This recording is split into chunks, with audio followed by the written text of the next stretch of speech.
நான் போன வாரம் தேனி மாவட்டம் போயிருந்தேங்க.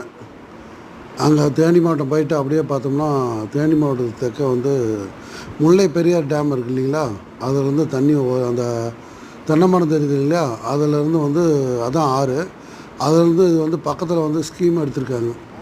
ஸ்கீம்னால் வந்து பக்கத்தில் கிணறு வெட்டி தண்ணி எடுத்து அதை வந்து 3 கிலோமீட்டருக்கு அந்தட்டால் வந்து ஒரு 40 ஏக்கருக்கு தண்ணி பாய்ச்சிட்ருக்காங்க. இது ஒரு தொட்டி எல்லாம் கிணறு. இது ஒரு 30-40 ஹெச்பி இது.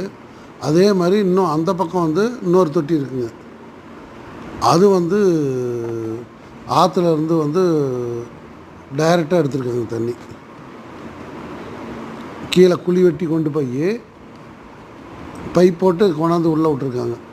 முன்னாடி பார்த்த கிணறு வந்து ஊற்று கிணறு. இது வந்து அந்த வயல் மட்டமும் அந்த ஆற்று மட்டமும் இது ஒன்றா இருக்குது.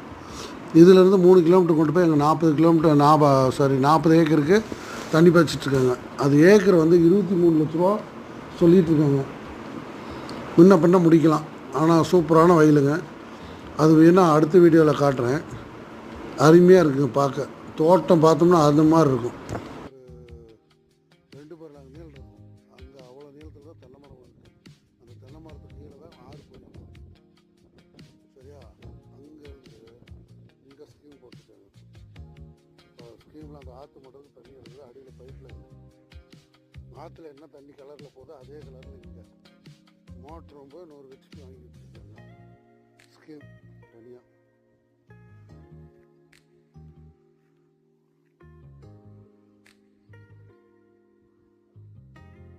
அதே மாதிரி இன்னொரு கிணறு.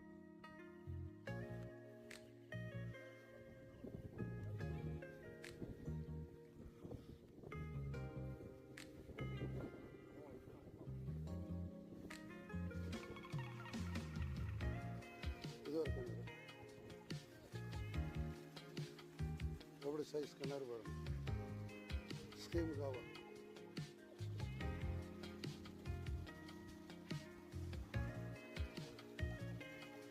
மோட்ரு ஓடிக்கிட்டு இருக்கு.